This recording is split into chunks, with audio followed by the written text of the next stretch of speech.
दोस्तों स्वागत है आपका द एग्ज़ाम पोर्टल में। कैसी चली आप लोगों की तैयारी?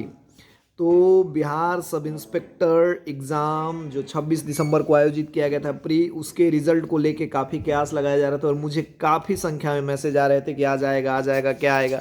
तो अभी तक हालांकि मुझे कोई सूचना मिली नहीं है, और हमें जो सूचना मिलती है, मान लीजिए कि किसी वेरीफाइड सोर्स से मिलता है तो हम लोग बता देते हैं, बट मुझे कुछ ऐसा पता चला नहीं है। लेकिन जैसे काफ़ी लोग बता रहे हैं कि हिंदुस्तान पेपर में भी दिया था, कुछ लोगों ने यूट्यूब पे भी डाला था, और कुछ प्रोमिनेंट टीचर्स भी थे, वो बता रहे थे कि आएगा।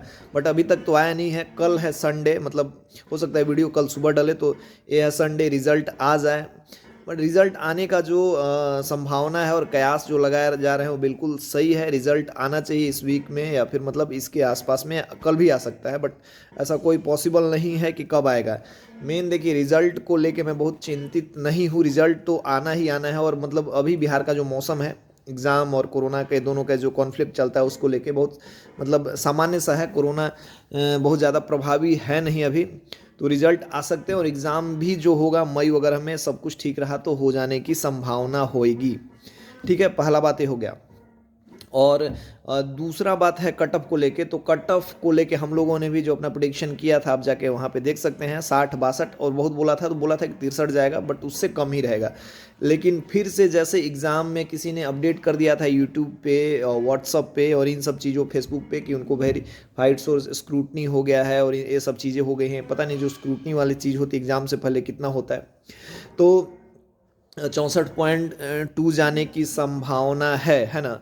तो हो सकता है कि 64 जाए जनरल का। बाकी मुझे लगता नहीं है कि इतना जाना चाहिए। एक आध अंक यदि बढ़ता है तो काफ़ी बढ़िया है, लेकिन एक चीज़ का ध्यान रखना है कि रिजल्ट जो है 45,000 के आसपास रिजल्ट देगा, और 45,000 रिजल्ट थोड़ा बहुत नहीं होता है।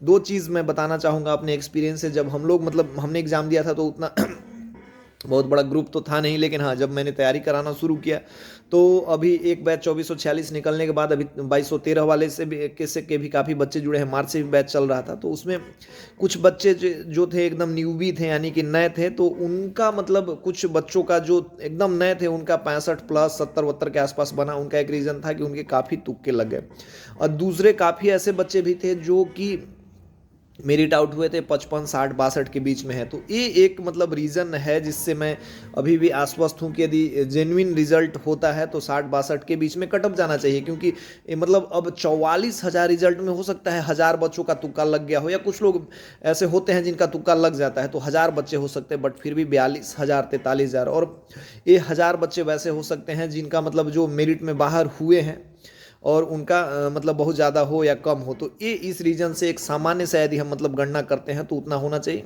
एक आध अंक बढ़ सकता है। और बाकी देखिए, कट ऑफ का अनुमान लगा के हम लोग उसी दिन इस खेल को ख़त्म कर देते हैं। मतलब इस वजह से कि मान लीजिए कि हम लोग तैयारी कराना शुरू करते हैं, फिर तैयारी करते हैं, तो बिहार में जो सब इंस्पेक्टर का एग्ज़ाम है, एनटीपीसी वगैरह का एग्ज़ाम है, उसका मतलब एक सिलेबस है और एक जो कॉन्सेप्ट है, धारणा है, मिला जुला के एक है। मैं इसलिए नहीं कह रहा हूँ कि मैं इन दोनों की एक कराता हूँ या फिर मेरे से बच्चे जुड़े हैं। मैंने 2015, 16, 17 वाले में जो एनटीपीसी आया था मुंबई बोर्ड से, मैं बता चुका हूँ कि एएसएम का एग्ज़ाम मैंने क्वालिफाई किया था, बट मैं जाके ज्वाइन नहीं कर पाया था, क्योंकि उस समय बिहार सब इंस्पेक्टर वाला 20-21 सितंबर को दौड़ था, और दौड़ क्लियर हो गया था। तो मैं आश्वस्त था कि मेरा इसमें हो जाएगा, बट मैंने वहाँ जाके डॉक्यूमेंट वेरिफिकेशन और मेडिकल करा के छोड़ दिया था, जाके ज्वाइन नहीं किया था। तो ये मुझे एनटीपीसी रेलवे के एग्ज़ाम्स का भी अनुभव है, इसी बिहाफ पे मैं आपको ये बता रहा हूँ। तो और दोनों के सिलेबस और एग्ज़ाम के नेचर में काफ़ी समानता है। तो वो लोग जो इंतज़ार करते रहे शुरू से, हमने एग्ज़ाम के 2-3-4 दिन बाद रेस्ट, 3-4 दिन तक रेस्ट के बाद अपना बैच भी शुरू कर दिया था, और जो सेल्फ स्टडी करना चाह रहे थे उनको भी हमने बता दिया था कि आप ऐसे करिए। यदि यहाँ लटकते हैं आप तो एनटीपीसी में जाइएगा, ये वाला चीज़ आपको वहाँ पे फ़ायदा करेगा ही करेगा, नुकसान नहीं करेगा। और आपको अब तो इसलिए और भी पढ़ना चाहिए, कंपटीशन का लेवल देख रहे हैं कि किस स्तर पे बढ़ रहा है। एनटीपीसी, ग्रुप डी, आरआरबी वालों ने तो वैसे ही मार रखी है, उसके बाद इतना तेज़ कंपटीशन, और आप वेट करोगे कि मेरा रिजल्ट आएगा, हम बाउंड्री लाइन पे हैं, तो क्या है, एक वाला छूटेगा तो कहीं दूसरा दूसरा तो मिलेगा नहीं। यदि आप दौड़ लगाते रहोगे तो 400 में नहीं, 600 में नहीं, कहीं ना कहीं तो आप टिकोगे ना। इसलिए मैंने शुरू से ही कहा था कि कट ऑफ के में मत पड़िए।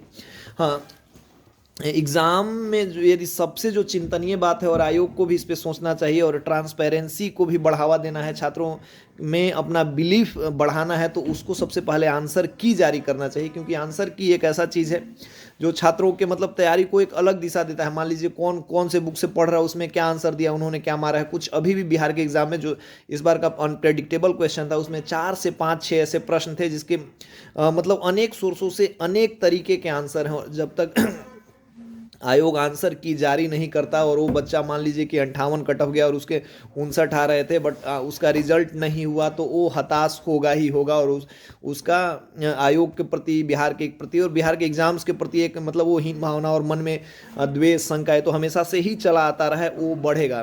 तो आयोग यदि अपनी साख को इस्टेब्लिश करना चाहता है तो पहले आंसर की तो देगा ही देगा, मतलब सॉरी रिजल्ट तो देगा ही, उसको आंसर की देना चाहिए। आंसर की देने से ये होगा कि बच्चों को पता चलेगा कि हमें कौन से वेरीफाइड सोर्स से पढ़ना है। और देखिए बाकी तो बिहार एसएससी और बीपीएससी वगैरह, बीपीएससी तो खैर अब ठीक हो गया है बाकी, बट बिहार एसएससी की तुलना में मतलब बहुत बढ़िया 17 से 3-4 साल में तीसरा बैच दरोगा आयोग निकालने वाला है। सब कुछ ठीक है, थोड़ा बहुत जो मतलब बीच में कॉन्फ्लिक्टेड चीज़ें रहती हैं वो हर जगह होता है, लेकिन एग्ज़ाम ए बोर्ड बस रुका है तो कोरोना के चलते ही रुका है। लेकिन हर अच्छी चीज़ों के चलते के बावजूद भी यदि एक चीज़ पे इस आयोग ने यदि अपनी मतलब ये क्या बोलते हैं, अपने आप को न्यूट्रल रखा है, तो वो है आंसर की, बच्चों के फीडबैक को नहीं लेना और आंसर की नहीं जारी करना। और जब कार्बन कॉपी लिया ही था तो उसको भी देना चाहिए था, अपलोड कर देना चाहिए था एटलीस्ट।